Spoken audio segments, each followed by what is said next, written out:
Star here. Um, I've got a couple of initial questions to start with. The first one is, you know, when when looking at self-care, if you had to pick one dimension, and I guess this would be personal, but what would be the first thing you would work on? You know, if you're kind of struggling and you have all these things that you need to figure out and you're kind of behind on all of them, what would be the first thing that you would suggest people focus on? Or even how to find out what should be the first thing as well? Is there something they can ask themselves or? Yeah, well, depends on how what state of mind that they're in. If they're really depressed or really anxious or something, then they need to talk with a professional, a certified professional, counselor, psychologist, social worker, whatever, family doctor, and so forth. However, a good starting point is always going to be what one's frame of mind. What is my frame of mind right now? On a scale of 1 to 10, in terms of optimism or in terms of pessimism, really kind of teasing that out. And then I would say, and again, this is me, but it's also well validated in research at Stanford, McGonigal and Andrew Huberman and some other neuroscience.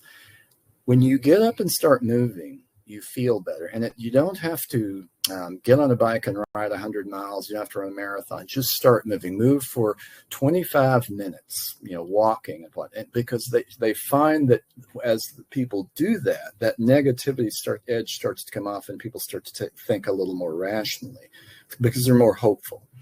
I find for me and a lot of people, that's the first thing. And then we can follow up after that. Another way to frame it as well would be, looking at your habits and ask the question, what habits are serving me and what habits are not, because it's so common that we become, we habitually do things that we are not even sure what we're doing. One clear example is doom scrolling on news, just checking news every day, multiple times a day. And then if you ask yourself, why am I actually doing this? And how is this impacting me? So kind of like looking at that from that micro perspective, where looking at all these little different habits and going, is this habit, making me more mentally wealthy, or is it something that is negatively impacting me that I don't need in my life right now? Yeah, I guess the question comes down is how well is this serving me? And that's a critical question to ask oneself. And what's the evidence of that it's serving me well or serving me poorly? Because in mindfulness-based cognitive therapy, you want to say, well, how's this serving me? And what's the evidence that it's serving me in that way? Thank you very much, Shannon. Simone is asking, how are you able to adapt your self-care practices to different levels of stress?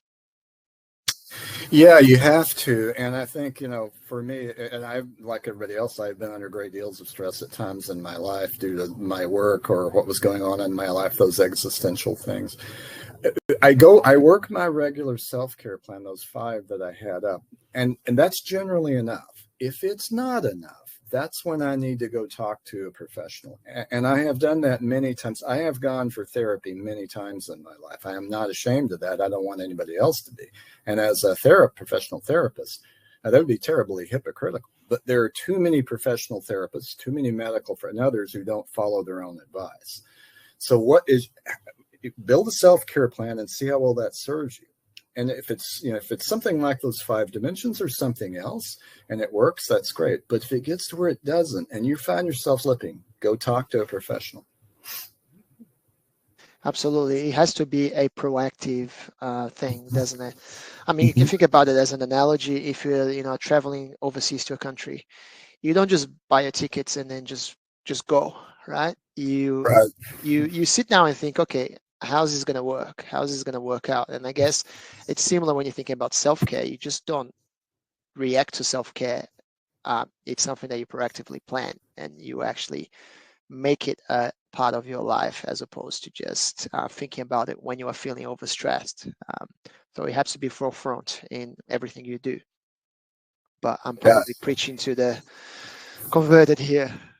Maybe. By the way, I see one I'd like to respond to in the chat if I could. It's about PTSD. On PTSD, here's the tough thing. What you want to do, I recommend, is check and see who is has certification in working with PTSD and complex PTSD, because that's very different than a lot of clinicians. I found that out, and as someone who's certified and done decades of it, I would say that. Now, I am not the only one that's done. Here's the thing. In sessions treating PTSD, I do a lot of manualized work and from cognitive mindfulness-based cognitive therapy. I always let the patient know this: you are in charge. Anytime you want to stop, you pull the plug. You just tell me stop, because we have to build you up to approaching that what hurt you, so that we work through it. Now, and it's too complex to go into right here, right now. But I always want the person to know they can pull the plug. I've treated a lot of trauma people, and I always want, you are in charge, and everything we do is progress. And it's going to be biopsychosocial and spiritual, cultural, etc. And it's going to involve movement, and it's going to involve drawing and many other things. And if people stay with me, and if people stay with people like me, their chances of healing are excellent. And I want to hold in on that comment, everything we do is progress. That's a really important statement, because, there is no specific timeline on working issues like these, and someone can go to one therapy session and then just, that's enough for them. Other people might need longer, and there is no picture of what it should be. So it's important to acknowledge that what sometimes doesn't seem like progress, it may be progress, just doesn't look like it. Yeah, let me make one more comment. Here's the other thing about healing. If you tell yourself, I can heal from this with work with a therapist and support from my community, my higher power, whatever it is, chances are you will, at least to some extent. If you tell yourself, I'll never heal, chances are you won't. Chances are you won't reach out. But the most traumatized person I've had was a woman who'd been a sex slave for 6 years, from the time she was 11 to the time she was 17. And she told herself every day, trapped in that dank basement, I am going to escape, make my abuser pay, and one day I will heal and help people who have been victims like me. And she did. She did. She was amazing. And her trauma was horrific. And there's too many people in this world like her. But it was her belief she could heal. Now, she also had a strong belief in her higher power, that kind of thing. And she said that kept her going as well, whatever it is. Thanks, Shannon, for sharing that. Taylor is asking, there is fear from many professionals in seeking mental health mental health support, mental health care, because of this being reported to APRA, which is regulatory body for psychologists and a few other professionals in Australia. What is your experience through this in the US, but also worldwide, with mental health professionals having this sort of stigma, and what are your recommendations and what can be done around that?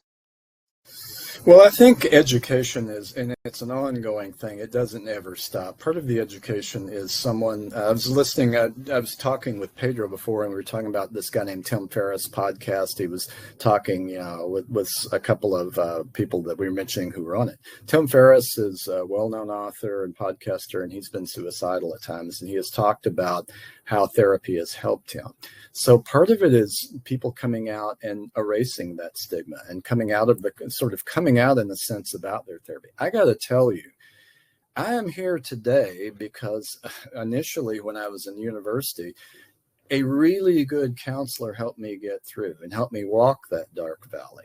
I've had others. And when I would get really chronically stressed and negative, and that has happened to me many times, it overwhelms my self-care plan. I go in and someone helps me walk through that. I've learned also how to deal with that better as I've gotten older. But it's all people telling their story about how therapy has helped them heal, helped them go forward. I don't think there's the stigma that there would have been when I was growing up, when my mother was institutionalized and it was this deep, dark secret. And I remember the shame from that. I remember having had a couple of people throw that up to me. Oh, your mother's crazy, and well, my mother can come back. Well, she's struggled, but she has a lot more sense than a lot of the people around me. I said that a couple of times too. So again, it's erasing that stigma and encouraging other people you care about and to go see the therapist. I've walked people over to and helped them make appointments, all those kind of supports.